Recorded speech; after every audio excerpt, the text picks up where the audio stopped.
Hello student, welcome back my new video. तो student, आज की वीडियो में हम लोग सीखेंगे कि अंडर रूट 3 को अपरिमेय संख्या सिद्ध करना। और ये जो आप लोग को अंडर रूट 3 है अपरिमेय संख्या सिद्ध करना, ये काफ़ी मोस्ट इंपोर्टेंट है सीखना, क्योंकि ये बोर्ड एग्जाम में आप लोग को 5 नंबर में आते हैं। अगर आप लोग ये सीख गए तो आप लोग को 5 नंबर यहाँ से कन्फर्म हो जाएंगे। जो स्टूडेंट क्लास 9th और 10th में है उनके लिए तो ये वीडियो काफ़ी महत्वपूर्ण होने वाला है। तो इस वीडियो को अंत तक देखिए और इसको सीख लीजिए, क्योंकि ये बोर्ड एग्जाम में 5 नंबर के आते हैं। तो चलिए स्टूडेंट देखते हैं।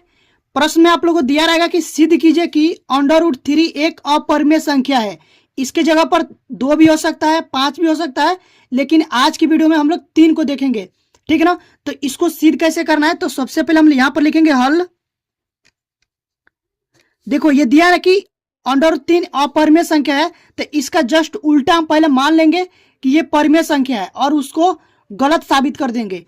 तो यहां पर हम लोग लिखेंगे माना अंडर रूट 3 एक परिमेय संख्या है, एक परिमेय संख्या है। हमने मान लिया कि अंडर रूट 3 एक परिमेय संख्या है। जब ये देखो परिमेय संख्या होगा तो ये p बटा क्यू के बराबर होगा या फिर p बटा क्यू के रूप में होगा। तो यहां से लिखेंगे अंडर रूट 3 बराबर आप लोग क्या हो जाएगा p बटा क्यू के। जहां यहां से लिख दीजिएगा साइड में, जहां ऐसे कोष्टक में भर के, जहां क्यू नॉट इक्वल टू 0, यानी कि ये क्यू का जो मान होगा यहां पर कभी 0 नहीं होगा। वह पी व क्यू एक पूर्णांक हो, एक पूर्णांक हो, तथा जब हम पी व क्यू का HCF निकाले तो वो एक आना चाहिए। अगर इस कंडीशन को ये फॉलो करता है फिर तो यह परिमेय संख्या होगा, और अगर इसको नहीं करता है तो यह अपरिमेय संख्या हो जाएगा। तो चलिए इसको हम हल करते हैं, देखते हैं कि इसको ये फॉलो करता है कि नहीं करता है। तो सबसे पहले यहाँ पर देखिए, यहाँ पर कुछ नहीं तो एक लिखेंगे और इसको तिरछा तिरछी गुणा कराएंगे। तो यहाँ से हो जाएगा पी कम पी, और ये हो जाएगा आप लोग को अंडर रूट 3 क्यू। अब देखिए क्या करेंगे, दोनों तरफ वर्ग करेंगे। तो यहां से लिखेंगे दोनों तरफ वर्ग करने पर, क्या करने पर, वर्ग करने पर। देखिए जब दोनों तरफ वर्ग करेंगे तो यहां से हो जाएगा p का वर्ग, और ये हो जाएगा आप लोगों को अंडर रूट 3 क्यू का वर्ग। यहां से देखिए p का वर्ग हो जाएगा p स्क्वायर इक्वल टू, देखो अंडर रूट 3 में अंडर रूट 3 को जब वर्ग करेंगे ना तो ये अंडर रूट हट जाएगा, बाकी क्या बचेगा 3। क्यू का वर्ग करेंगे तो क्यू हो जाएगा क्यू स्क्वायर। इसको हम लोग मान लेते हैं समीकरण नंबर 1। अब देखिए यहां पर ये जो आप लोग को पी स्क्वायर है ये 3 से विभाजित है, तो ये 3 से विभाजित है, तो यहां पर हम लोग लिखेंगे चूंकि पी स्क्वायर 3 से विभाजित है,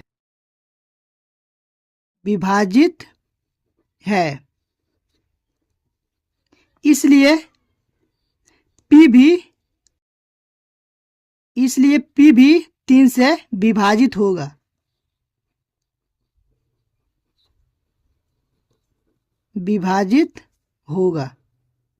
अब देखिए कैसे, यहां पर मान लीजिए कि अगर कोई संख्या 3 का वर्ग है, 3 का वर्ग आप लोग को 9 है, ठीक है ना, और ये 3 से विभाजित हो रहा है। 3 का वर्ग आप लोग को 9 होगा, तो यहाँ पर जो मान यहाँ पर 9 लिखते हैं तो यहाँ पर 3, तो 3 से विभाजित हो रहा है। इसी प्रकार यहाँ पर मान लीजिएगा 3 होगा तो वो भी तो 3 से विभाजित होगा। नहीं समझे, एक बार और देखिए। जैसे कि मान लीजिए यहाँ पर 9 है, ये 3 का वर्ग है, तो ये 3 से कट रहा है, 3 एकम 3 3 9 कट जाएगा ना।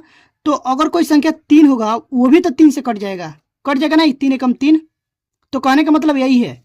उसके बाद देखिए इतना तक तो आप लोग को समझ में आ गया होगा। उसके बाद आगे देखिए क्या लिखेंगे, हम यहाँ पर लिखेंगे पुनः, लिखना पुनः। देखो इसको सिद्ध करने का बस यही एक तरीका है जो कि आप लोग को जानना बहुत जरूरी है। इसको 1 से 2 बार देखेंगे तो आप लोग को समझ में आ जाएगा। एक बार में किसी को समझ में नहीं आता है, इसको आप लोग बार बार प्रैक्टिस करेंगे तो आप लोग को समझ में आ जाएगा। ठीक है ना। अब देखिए यहां से लिखेंगे पुनः माना, फिर मानेगा हम p बराबर P बराबर 3, 3 को सिद्ध करें तो 3R लिख दीजिएगा यहाँ पर, ठीक है ना। अब इसको भी वर्ग करिए, यहाँ से लिखेंगे दोनों तरफ वर्ग करने पर, दोनों तरफ वर्ग करने पर, तो दोनों तरफ जब वर्ग करेंगे तो ये हो जाएगा P का वर्ग बराबर यहाँ से 3R², ठीक है ना, 3R² हो जाएगा। तो यहाँ से क्या हो जाएगा, यहाँ से देखिए ये P का वर्ग B² और 3R का वर्ग आप लोग हो जाएगा, यहाँ पर 3 का वर्ग 9, R का वर्ग R²। तो इसको हम लोग समीकरण नंबर मान लेते हैं 2, ठीक है। अब देखिए यहाँ पर लिखिएगा, यहाँ जो कि P² का मान आप लोग को यहाँ पर रखना है। तो P² का मान कहाँ पे, यहाँ पर देख रहे हैं ना, P² का मान कितना है 3Q²। तो वो यहाँ पर हम लिखेंगे, यहाँ पर लिखेंगे समीकरण 1 से P² का मान, P² का मान समीकरण नंबर 2 में रखने पर, समीकरण नंबर 2 में रखने पर, ठीक है ना। तो अब देखिए समीकरण नंबर 2 है, आप लोग यहां से देख लीजिए P² बराबर 9R²। तो देखो P का मान कितना, P² का मान कितना है 3Q²। तो यहां पर हम लोग रख देंगे 3Q² बराबर यहां से हो जाएगा 9R²। तो यहां से देखो Q² बराबर क्या हो जाएगा, यहाँ पर 3 गुणे में इस साइड आएगा तो क्या हो जाएगा, भगे में हो जाएगा। तो हो जाएगा 9R² बटा 3, 3 से काटो, ये हो जाएगा 3 एकम 3, 3 3 की 9। तो Q² आप लोग आ गया 3R²। अब देखिए यहाँ पर ये जो Q² है ये 3 से विभाजित हो रहा है, तो वो चीज यहाँ पर फिर हम लोग लिखेंगे, चूंकि Q² 3 से विभाजित है,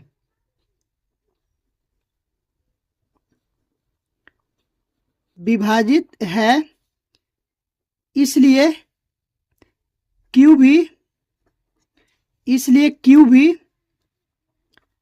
3 से विभाजित होगा, विभाजित होगा, ठीक है। इतना हो गया। अब देखिए, अब यहां से हम लोग देखते हैं P भी 3 से विभाजित होगा, विभाजित है और Q भी 3 से विभाजित है। तो इसका मतलब P व Q का जब HCF हम लोग निकालेंगे तो कितना आएगा, 3 आएगा। जो कि यहां पर क्या बोला था कि P व Q का HCF 1 आना चाहिए। तो यहां पर क्या हम लोग देखे कि P व Q का HCF तो 1 नहीं आया, 3 आया। तो इसलिए ये आप लोगों को अपरिमेय संख्या हो जाएगा, परिमेय संख्या नहीं होगा। तो उसको आप लोगों को लिखना कैसे वो जान लीजिए। तो यहां पर हम लोग लिखेंगे, चूंकि P व लिख दीजिएगा, P व Q दोनों 3 से विभाजित है, विभाजित है, इसलिए P व Q का जब HCF हम लोग निकालेंगे तो वो कितना आएगा, 3 आएगा। जो कि P व Q का HCF नॉट इक्वल टू 1 आया, ठीक है ना, कि तीनों P व Q का HCF 1 नहीं आया, इसलिए जो हम लोग ने माने थे अवधारणा वो गलत है। तो वो यहां पर आप लोग को लिख लेना है। यहां पर हम लिखेंगे अतः हमारी अवधारणा, यानी कि जो हम लोग माने थे वो गलत है, अवधारणा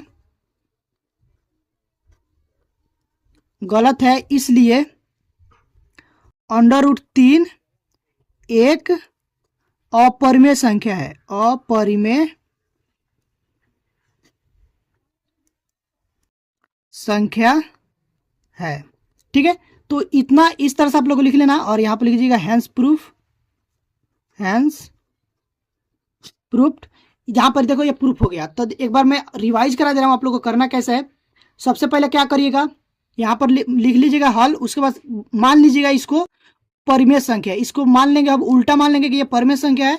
जब ये परिमेय संख्या होगा तो ये P बट्टा Q के रूप में होगा, जहां Q नॉट इक्वल टू 0, यानी कि Q का मान कभी 0 नहीं होगा और P व जो Q होगा वो एक पूर्णांक होगा, तथा P व Q का जब हम लोग HCF निकालेंगे तो वो 1 आना चाहिए। इस तरह से इतना मान लिए। उसके बाद देखिए इसको हल करते आए, देखिए दोनों तरफ वर्ग किए तो ये समीकरण 1 बन गया। तो यहाँ पर हम लोग देखते हैं समीकरण 1 से कि ये जो आप लोग पी स्क्वायर है 3 से विभाजित हो रहा है, तो जब पी स्क्वायर 3 से विभाजित हो रहा है तो पी भी तो 3 से विभाजित होगा। यहाँ पर मैं अभी समझाया आप लोग को, आई होप कि समझ में आ गया होगा। उसके बाद देखिए फिर हम पुनः मानेंगे। यहाँ पर आप लोग को मेन आता है यहाँ पर समझना कि पुनः मानना है आप लोगों को कि P बराबर 3R, और इसको भी सेम प्रोसेस करते हल करेंगे तो यहाँ से आप लोग आ जाएगा एक दूसरा समीकरण मिलेगा पी स्क्वायर बराबर 9R स्क्वायर। तो यहाँ पर पी स्क्वायर का मान हम उठा करके क्या करें यहाँ पर रख देंगे, और जब इसको हल करेंगे तो क्यू का मान यहाँ पर आएगा, क्यू स्क्वायर का मान आएगा यहाँ पर 3R। तो यहाँ पर भी हम लोग देखते हैं कि ये जो आप लोग को क्यू स्क्वायर है 3 से विभाजित है, 3 से विभाजित है तो क्यू भी तो 3 से विभाजित होगा। तो ये जब दोनों पी व क्यू दोनों 3 से विभाजित है, तो जब इसका दोनों जब 3 से विभाजित है ना, तो जब इसका एचसीएफ निकालेंगे तो 3 आएगा, जो कि 1 नहीं आया। हम लोग को लाना था 1, अगर 1 आता तो ये परमेय संख्या होता, जो कि 1 नहीं आया है, इसलिए ये अपरमेय संख्या हो जाएगा। तो उसी चीज को हम लोग यहाँ पर लिख देंगे कि अतः हमारी अवधारणा गलत है, यानी कि हम लोग जो माने थे वो गलत है, इसलिए √3 एक अपरमेय संख्या है। तो इस तरह से आप लोग को प्रूव करना है। आई होप कि इतना समझ में आ गया आप लोगों को। तो प्लीज़ यार वीडियो को लाइक करिएगा, और हमारे चैनल पर पहली बार विजिट किए हैं तो चैनल को सब्सक्राइब करके बेल आइकन को प्रेस कर दीजिएगा, ताकि जो भी वीडियो डालूं उसका नोटिफिकेशन आप लोग पास तुरंत पहुंचे और आप लोग तैयारी अच्छे से हो पाए। तो अभी के लिए बस इतना ही, मिलते हैं इसी तरह की नेक्स्ट वीडियो में, तब तक के लिए थैंक यू फॉर वॉचिंग।